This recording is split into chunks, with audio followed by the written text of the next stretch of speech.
Salve, meus amigos, tudo bem? Aqui eu estou no alto do bairro Bom Pastor, da cidade de Varginha. Ah, para vocês verem um pedaço de Varginha aqui, ó. No alto do Bom Pastor. É, queridões.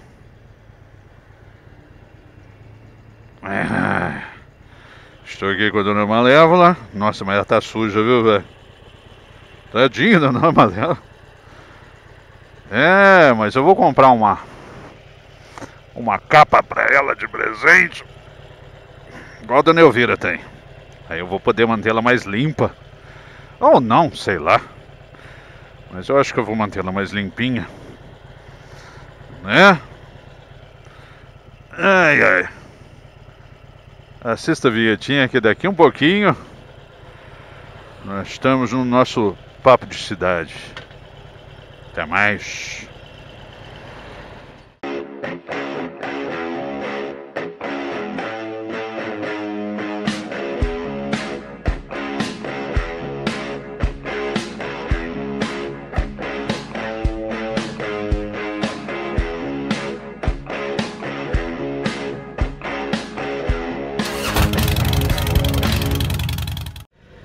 Salve, meus amigos, tudo bem?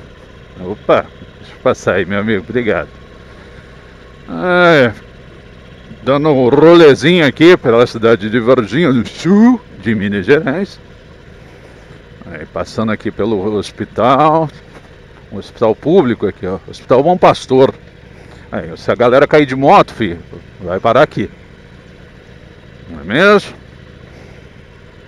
E várias pessoas importantes na minha vida já passaram por aí.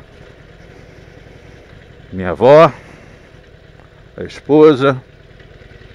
E eu, graças a Deus, nunca tive essa necessidade. Mas é inevitável, né, meus amigos, que quando a gente passe por um local, esse local nos traga certos ressentimentos, né? Só que a gente fala assim, ressentimento é ruim, não é assim.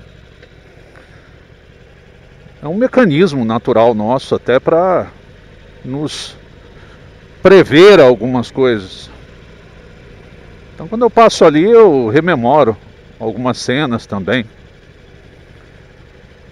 Só que quando vem esse sentimento, meus amigos, eu tento associá-lo também à superação, a coisas positivas, né? Por isso mesmo eu vou falar para vocês um pouco sobre a questão do viver de passado. Porque quem não tem um passado? Uma pessoa que gradualmente vai perdendo o passado é uma pessoa que está tendo demência, um processo degenerativo, um Alzheimer, né? Mas todos nós temos passado. Tem gente que fala às vezes pra mim assim, mas Marco, eu não lembro muito da minha infância. Mas seu cérebro lembra. Mas por que eu não vejo isso? Porque de alguma forma o teu cérebro bloqueou isso. Talvez porque o ressentimento não seria bom. Não ia te fazer bem. Não é verdade? Às vezes essa carga para você seria muito negativa.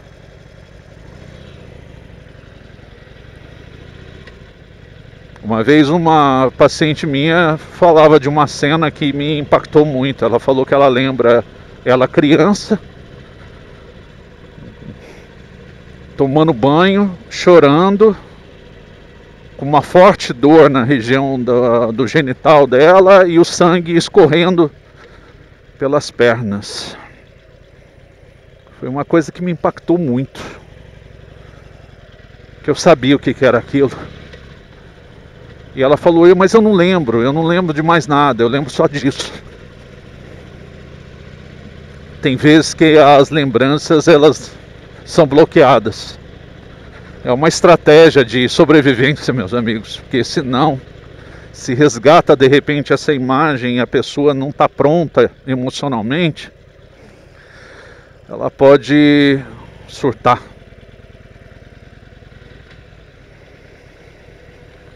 Mas pois bem,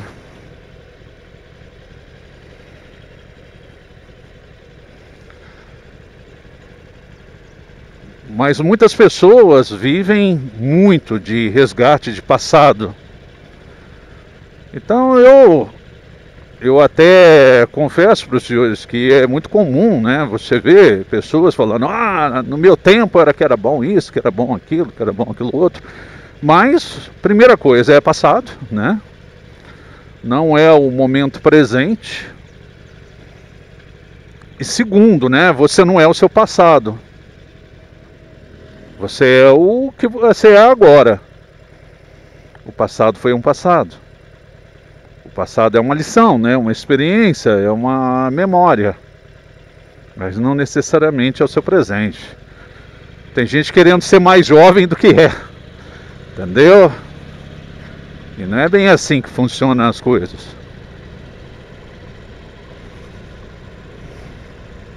De vez em quando a gente tem que assumir a idade que a gente tem e as limitações que vêm com a própria idade. Não é verdade, meus amigos?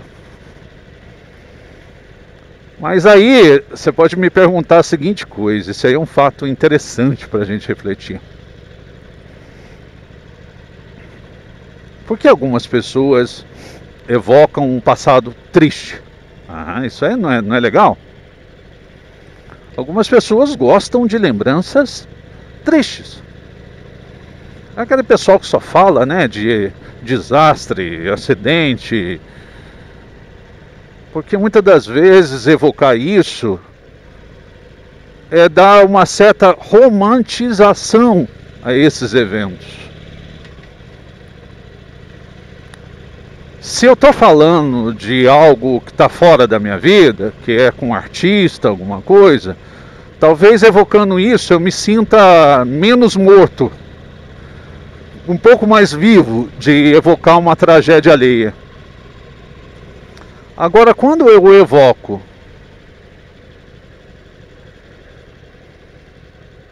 a minha tragédia, pode ser talvez uma autoflagelação, uma autossabotagem. O sujeito talvez que queira se autopunir, se autoflagelar. Entendeu? Tem pessoas que realmente gostam muito disso. Exatamente por não terem um certo amor próprio.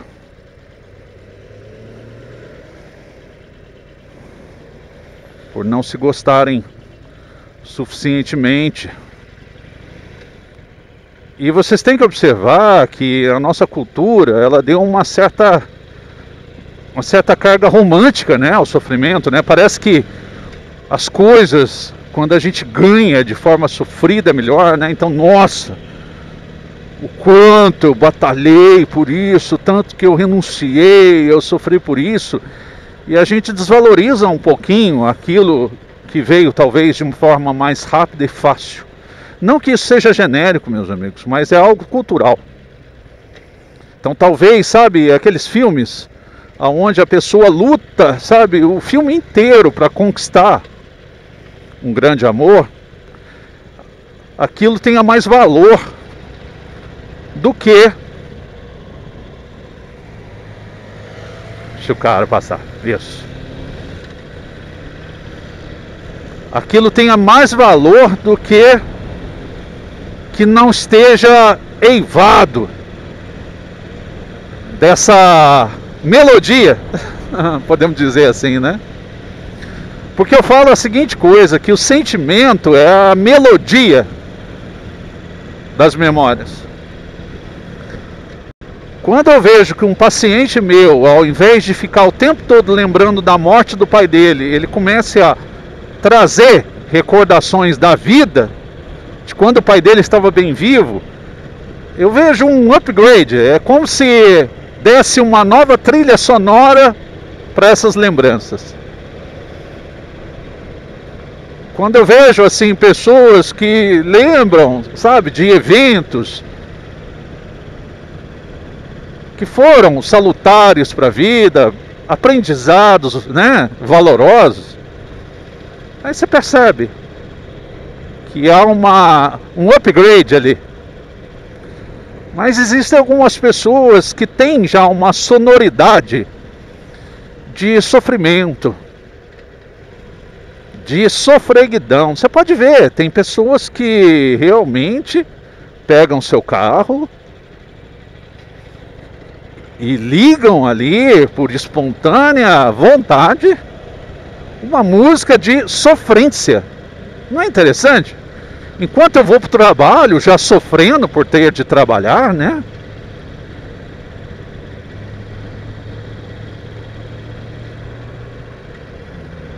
Eu acrescento um pouco de sofrência. Um pouco mais de sofrência na minha vida. Ah, que legal. Aí tomei um corno, entendeu? Levei um cornão bem legal.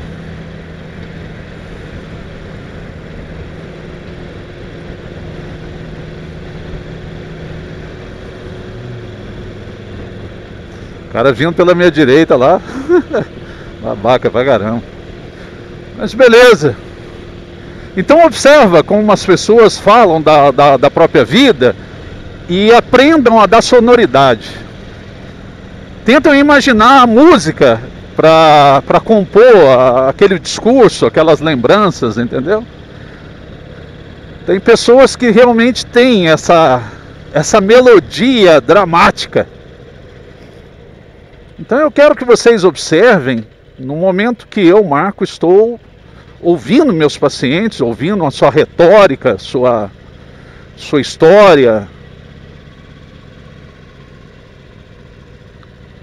Tem vezes que eu posso associar isso assim a uma coisa dramática, outros assim a uma música tensa, de raiva, de rancor, de ódio, né? Tem muito disso. Eu acho interessante assim quando você aprende a ouvir essa melodia da vida, seres humanos, né? É uma melodia. Esse negócio tá tenso aqui, hein? Deixa eu ver aqui pela direita. Tá.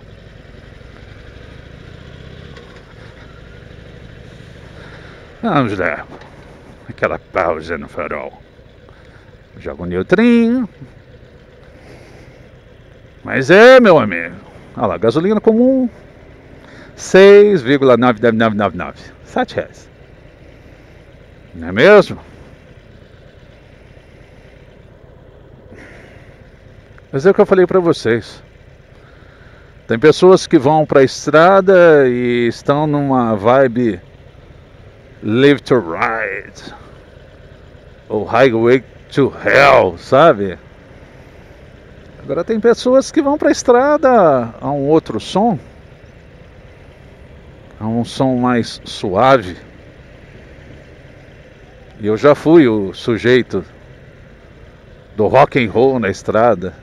E eu acho que esse meu momento aí já deu uma acalmada. Já imaginou um camarada acelerando uma 4 caneco assim, ó, a milhão? Qual a trilha sonora para isso? E já imaginou os pensamentos? É isso aí, meus amigos. Ai, ai. Mas resgatar o passado, muitas das vezes, é reviver. Por isso mesmo aquela música, recordar é viver. Eu até corrijo um pouco. Recordar é reviver. Aí fala, eu hoje sonhei com você. Sonhar com você é reviver você, né?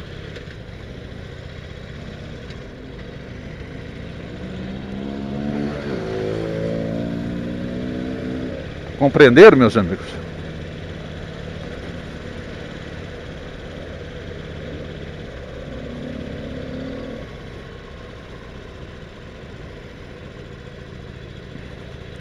E realmente, meus amigos, o passado é interessante. Porque ou você aprende a dar o tom, a nota certa para tuas lembranças, né? Ou então talvez você fique preso à mesma melodia. E é o que eu falei para vocês, algumas pessoas estão presos à mesma melodia. Algumas pessoas querem realmente pegar e se conectar a isso. Eu lembro, por exemplo, que quando eu escutava a música dos anos 80 no meu carro, era como se eu reconectasse com a minha irmã ainda viva, porque minha irmã ela faleceu num acidente em 1990. Em 1990. Então eu tinha mania muitas vezes de escutar a música dos anos 80 e as músicas dos anos 80 me conectavam antes dessa tragédia na minha família, então me dava um pouco de acalento. Eu lembro que eu comecei a fumar um cigarro, foi quando eu fui estudar em São Paulo. Eu fui estudar em São Paulo lá com 15, 16 anos, e eu estava sozinho lá. Meu pai estava já em Varginha. E eu fiquei um pouco ansioso, porque eu estava sozinho lá, né, cara? Não tinha ninguém lá comigo. Aí de repente eu peguei, do nada, cara. Eu desci, fui até uma banca de revista, comprei um maço de cigarro, nunca tinha botado um cigarro na boca. E eu voltei para o apartamento que eu fui criado, sentei na sala onde meu pai fumava e acendi o meu primeiro cigarro.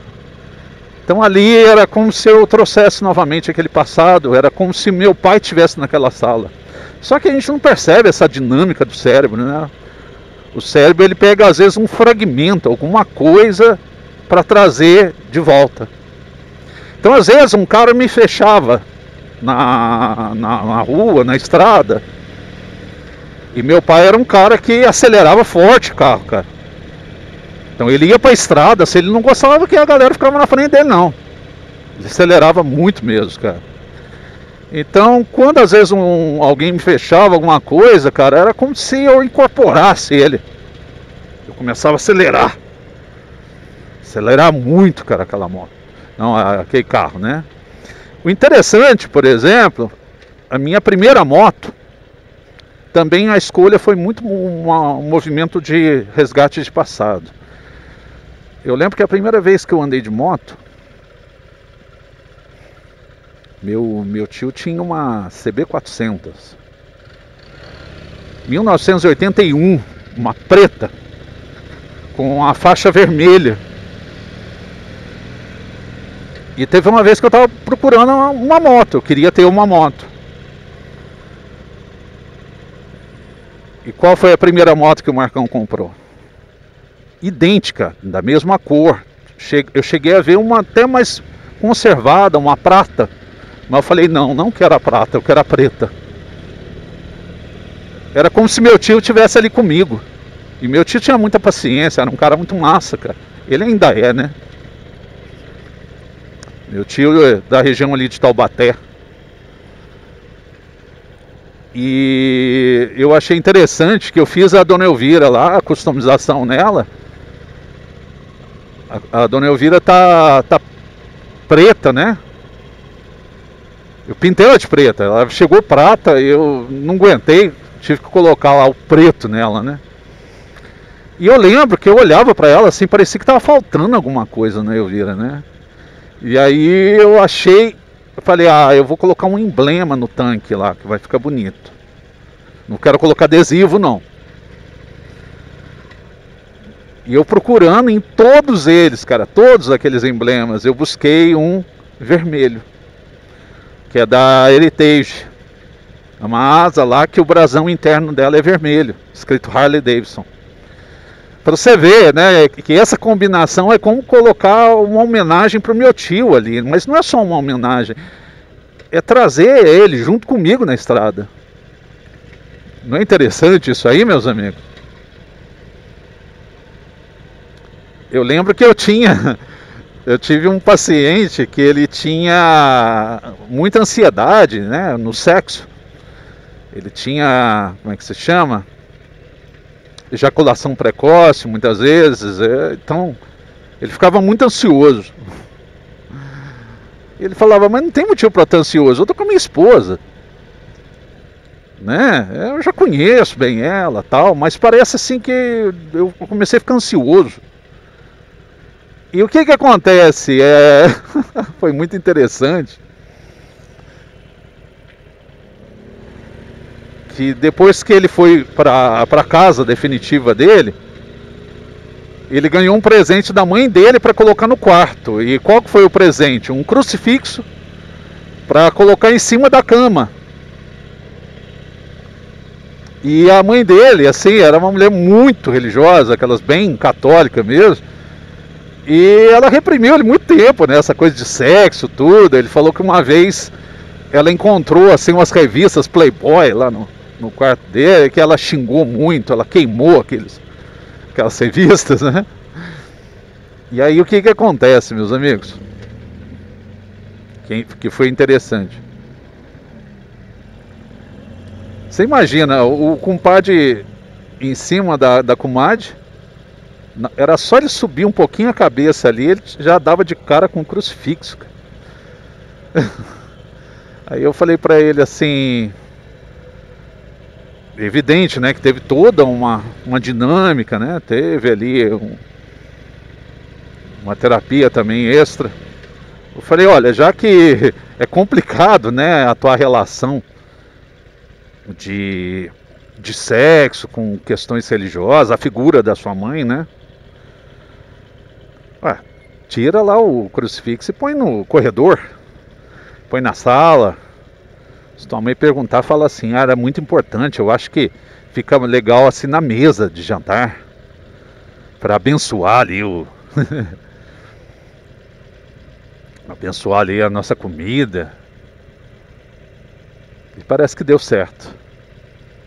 Que foi o que eu falei para vocês, algumas pessoas têm uma certa dificuldade em administrar essas imagens, né?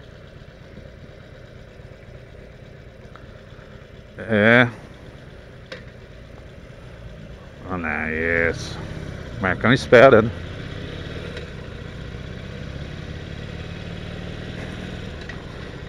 Mas é isso aí, meus amigos. Viver de passado é assim mesmo.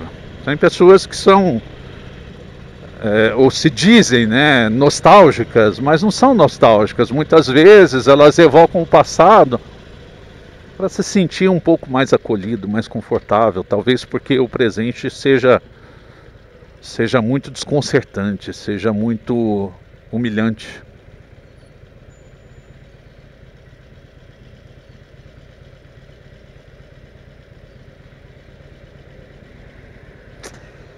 Não é mesmo? É um pouco complicado de levar no dia a dia, né, meus amigos?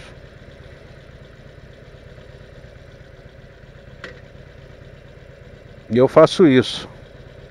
Eu tento conviver bem com o presente e com o passado, ressignificando muito essas coisas. Todas as vezes que vem o acidente da minha irmã na minha cabeça, eu tento imaginar a seguinte coisa.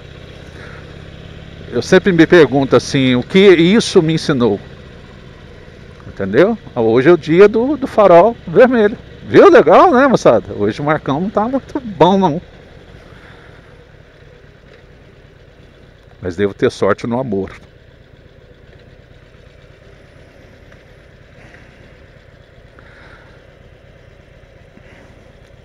Mas é assim, meus amigos. Eu tento só imaginar o que eu aprendi com isso. Quando eu penso, por exemplo, nos desentendimentos, às vezes, né, nas brigas do pai com a mãe, eu tento imaginar assim, o que eu aprendi com isso, né, cara?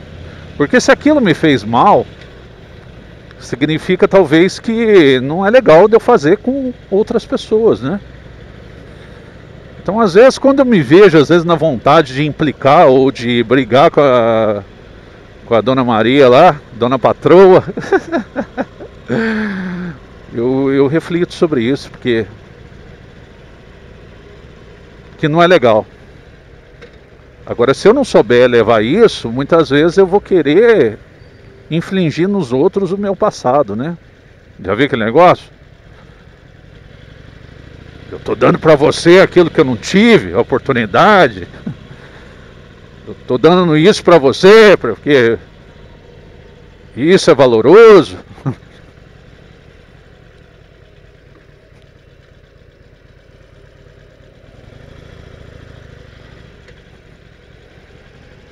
É isso aí, meus queridos amigos.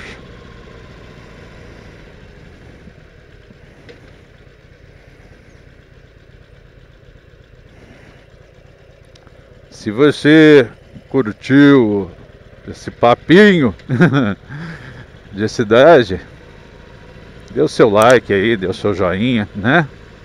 Olha o tempo virando já aqui no sul de Minas.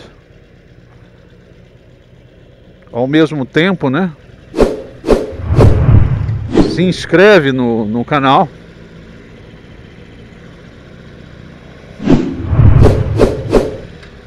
Ative o sininho para receber as notificações.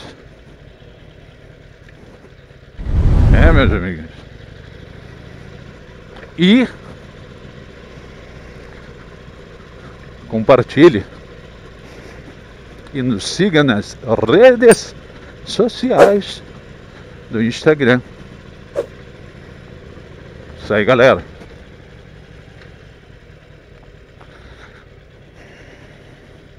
Fui.